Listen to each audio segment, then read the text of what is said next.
Passo a apresentação agora da doutora Alana Gabriela Engelmann, acho que falei certo, com o tema Procedimento Especial das Ações de Família de acordo com o CPC de 2015. Ela é advogada, professora, mestranda em Direito Público e pesquisadora e conselheira da OAB de Sapiranga. Passo a palavra a ti, Alana. Certo. Muito obrigada, então, pela apresentação, Júlia. Vocês conseguem me ouvir bem? Acredito que sim. Certo, professor, obrigada. Queria, então, primeiramente, cumprimentar todos os colegas, todos que estão ajudando, então, na organização desse evento, e principalmente cumprimentar o professor Daniel pela oportunidade, pelo convite. É uma honra estar aqui. Apesar de ser uma processualista, eu gosto muito de falar sobre direito de família, inclusive pela minha atuação prática. E hoje, então, eu achei que seria bem relevante a gente trazer o assunto, então, do procedimento especial das ações de família, então, de acordo com o Código de Processo Civil de 2015, que é um tema, assim, que acaba muitas vezes sendo esquecido, mas que na prática tem uma relevância muito grande, e eu já vou mostrar para vocês o motivo pelo qual eu refiro que tem essa relevância, tá? Primeiramente, as ações de família, elas sempre, então, mereceram um tratamento especial, seja porque as relações, então, de família são as que mais sofrem os efeitos das alterações da sociedade, ou seja, então, porque os litígios envolvam mais do que apenas litígios, mas sim vínculos de afetividade e também de parentesco. E ocorre, então, que na legislação processual não havia um procedimento próprio para as ações, então, contenciosas que versavam sobre direitos de família. Salvo aquelas legislações esparsas, como tinha as ações, então, de alimentos, que era a Lei 5.478 de 69, e também as ações, então, que versam sobre os direitos da criança e do adolescente. Sendo assim, então, o Código de Processo Civil de 2015, ele foi o primeiro a introduzir a disciplina das ações de família, no capítulo, então, sobre procedimentos especiais, tratando, então, dessa questão, dessa jurisdição contenciosa sobre o direito de família. E a previsão legal sobre essas ações se encontra, então, no Código de Processo Civil a partir do artigo 693 até o 699. E ainda, o próprio código, ele traz também uma definição do que seriam essas ações de família, que poderiam, então, ser a ação de divórcio, separação, reconhecimento e extinção de união estável, guarda e visitação e filiação, tá? Isso conforme traz o que preceitua o artigo 693. E a questão mais marcante desse procedimento especial, então, é o que diz respeito ao direcionamento às formas alternativas, então, de solução de conflitos, que ganham uma maior força e obrigatoriedade, sendo que ainda, então, se alterou nas ações de família a participação do Ministério Público e a forma de colher, então, o depoimento pessoal do incapaz quando o processo envolver discussão sobre fato relacionado, então, a abuso ou alienação parental. Por outro lado, então, ultrapassada a tentativa da dissolução de conflito de forma consensual, então, o procedimento adotado nas ações de família será o procedimento comum. Mas é importante a gente analisar a utilidade, então, desse procedimento especial, com vista, então, a extrair o objetivo que o legislador teve, então, para dar um tratamento, então, distinto a essas ações, então, que envolvam direito de família. E começando, então, no assunto, vou trazer uma breve explicação do que é o procedimento, então, especial das ações de família. O tratamento, então, especial das ações de família se encontra principalmente no direcionamento, então, às formas alternativas de solução de conflitos, como eu já havia abordado antes, que é medida obrigatória, então, das ações dessa espécie, contrariamente do procedimento comum que não versa essa obrigatoriedade. Então, conforme o disposto no artigo 694, todos os envolvidos no processo, eles deverão se esforçar para obter a solução consensual do litígio. E para isso, ainda então, de acordo com esse artigo, o magistrado ele deverá, então, dispor do auxílio de profissionais de outras áreas de conhecimento para a mediação e a conciliação, como psicólogos e assistentes sociais, então. E essa ideia de que as partes elas deverão se esforçar para obter a solução consensual do litígio, ela também tem disposição, então, no artigo 3º do Código de Processo Civil, que diz que a mediação e a conciliação são, então, como a arbitragem, meios alternativos de solução de conflitos, os quais deverão sempre que possível ser promovidos pelo Estado. E apesar, então, da conciliação e da mediação geralmente serem confundidas, elas não se confundem nem na teoria e nem na prática, apesar, então, de haver essa confusão por muitos operadores do direito. Conforme a própria processualista Teresa Arruda refere, na mediação, o mediador, então, ele deve levar as próprias partes a construir o caminho, então, para o acordo, concebendo seus termos, ao passo que na conciliação permite-se, então, que o conciliador faça sugestões, então, de possíveis formas de acordo, sendo que, no entanto, se for difícil de deslumbrar, então, um acordo consensual na prática, essa acaba se tornando, então, a diferença prática dos papéis do mediador e do conciliador. E antes mesmo, então, de entrar nessa fase processual, eu vou fazer uma breve análise, então, sobre o acesso à justiça e o controle jurisdicional, porque, conforme, então, a gente vai ver, a conciliação e a mediação também se mostram como formas de acesso à justiça.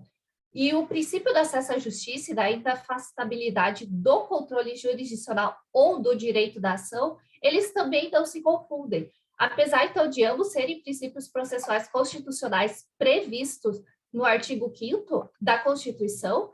o primeiro, cujo destinatário é o legislador, ele proíbe, então, que a lei vede a qualquer um o acesso ao poder judiciário, ao passo que o segundo, ele confere, então, a alguém o direito de buscar o controle jurisdicional através da utilização de meios adequados, então, à sua obtenção, abarcando, então, os escopos sociais do processo, especialmente quando se refere à efetivação do Estado democrático de direito. O acesso à justiça, então, ele não se dá unicamente por meio da jurisdição estatal, no caso. O que eu quero dizer, então, é que, diferente do que vem previsto no artigo 5º da Constituição Federal, do qual consta a expressão apreciação pelo Poder Judiciário, o caput do artigo 3º do Código de Processo Civil, ele traz o termo de apreciação jurisdicional, indicando, então, que deverão ser dadas soluções de direito às ameaças ou lesões, mas não necessariamente que sejam adotadas pelo Poder Judiciário. Por isso, então, que os parágrafos desse dispositivo, eles referem-se aos meios alternativos de solução de conflitos. Assim, então, pode-se dizer que o artigo 3º, ele estabelece o princípio do acesso à justiça através do sistema multiportas, que nada mais é senão a garantia, então, ao acesso à justiça por outras formas, como os meios alternativos de solução de conflitos, a possibilidade de acesso ao Poder Judiciário. E assim a gente pode reconhecer, então, através do que se vê na prática, que a conciliação e a mediação, sendo ela, né, na fase processual ou pré-processual, também realiza, então, acesso à justiça. E como adverte, como eu já havia trazido, então, a processualista Teresa Arruda, o sucesso desses meios alternativos, então, de solução de conflitos depende principalmente da capacitação profissional do mediador e do conciliador, bem como da credibilidade que eles possuem perante as partes. Por isso, eu vou trazer agora um exemplo prático só para mostrar a efetividade da conciliação, de acordo, então, com uma matéria que eu vi no Conjur, tá? Que trouxe, então, dados do Tribunal de Justiça de São Paulo. Apesar de não estar totalmente atualizado, eu achei dados recentes que já mostram, então, a partir do vigor do Código de Processo Civil atual. E foi trazer também uma entrevista, então, com uma instrutora do CNJ, né? E ela também é diretora de conciliação da Associação Paulista de Magistrados, a doutora, então, Valéria Ferioli Lagrasta Luciari, e que ela também é juíza titular da 2ª Vara de Família e Sucessões de Jundiaí. Foi a partir do exemplo dela, como ela é considerada, então, referência na área da conciliação, foi trazido dados da comarca, então, de Jundiaí, para mostrar, então, essa efetividade que a conciliação tem, principalmente no âmbito do direito de família. Ela criou também, então, um programa chamado Juiz Gestor na Resolução de Conflitos, que amplia a atuação do juiz no funcionamento de uma unidade judiciária, formando e capacitando, então, equipes de trabalho orientando-os sobre como abordar as pessoas que buscam o judiciário para tentarem um acordo antes que o caso se judicialize, então. E com a capacitação de 52 profissionais no Sejusc de Jundiaí, ela registrou, então, no ano de 2018,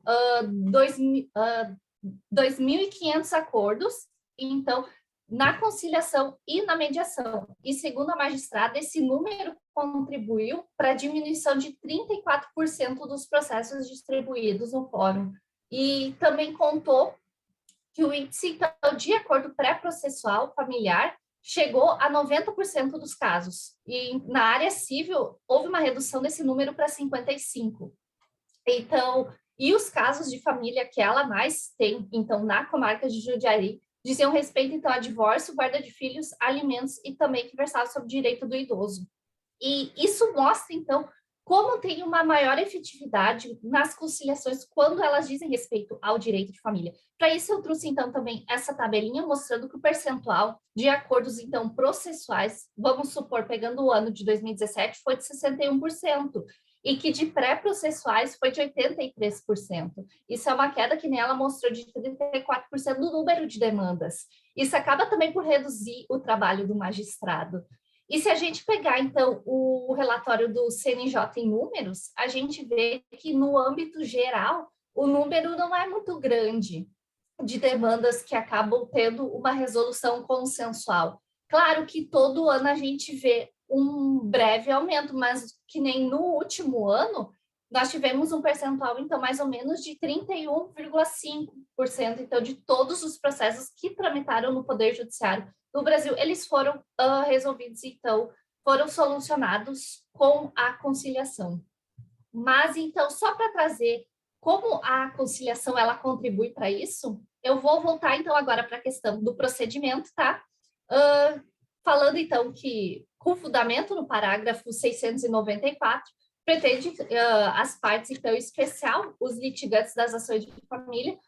compor-se consensualmente, no qual o magistrado, então, ele deverá suspender, ou poderá, no caso,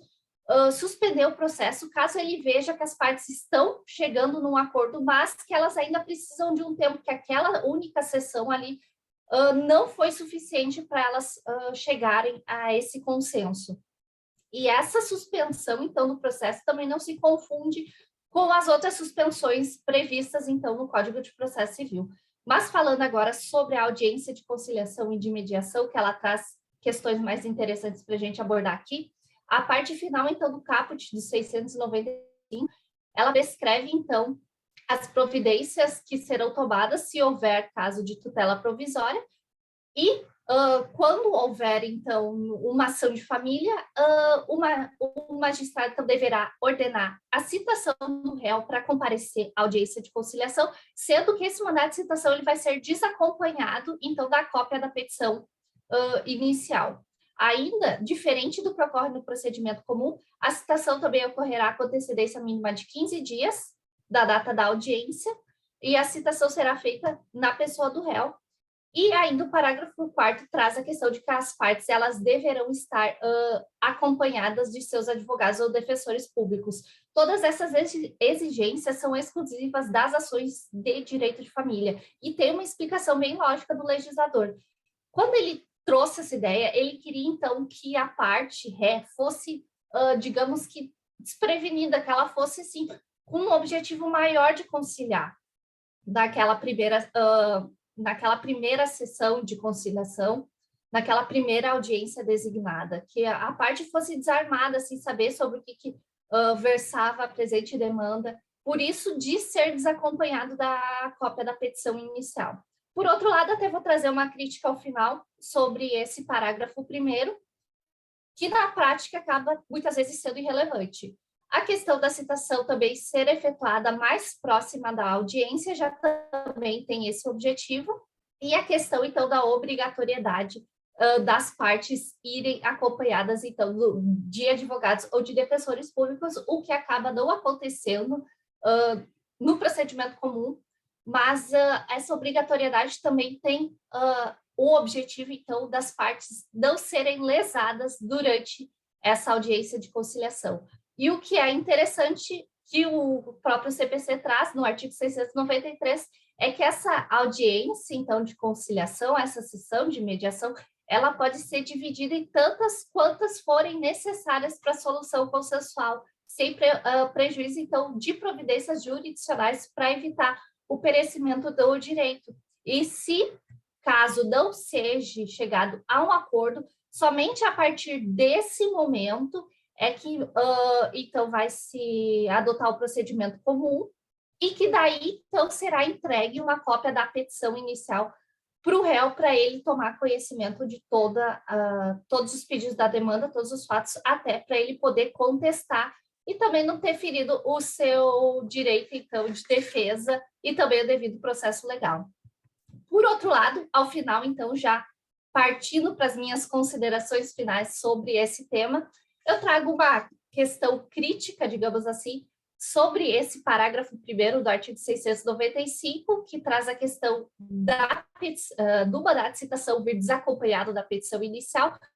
o que na prática acaba se tornando um pouco irrelevante, porque se a gente obstaculizar o acesso do réu ao conhecimento, a solicitar cópias da petição inicial, a gente vai estar obstaculizando várias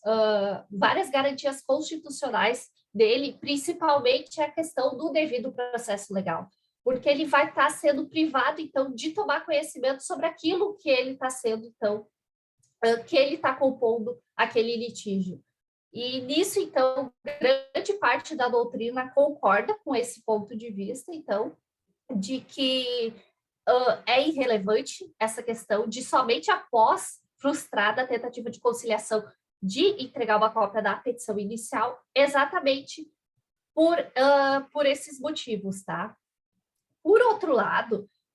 o que eu queria concluir com essa exposição para todos vocês é como o legislador, então, ao trazer ao ordenamento jurídico pátrio um procedimento especial voltado para as ações de família, sendo que esse procedimento se vê, então, especialmente voltado para a solução consensual do litígio, se torna importante, tendo em vista que os percentuais, aqueles que eu mostrei antes, eles acabam por demonstrar que os números de acordos pré-processuais e mesmo os processuais das ações de família podem ser considerados elevados em detrimento dos outros ramos do direito, o que, então, além de desafogar o judiciário, mostra como os litigantes eles também possuem um objetivo maior nessas demandas, então, de resolver as suas desavenças de forma consensual, sem todo aquele desgaste de levar os seus problemas para o judiciário, ainda mais que envolvem questões afetivas, questões parentais e, principalmente, então, direitos de menores. Então, por isso, eu vejo, assim, através até dessa exposição, como o legislador, ele acertou ao fazer, então, essa opção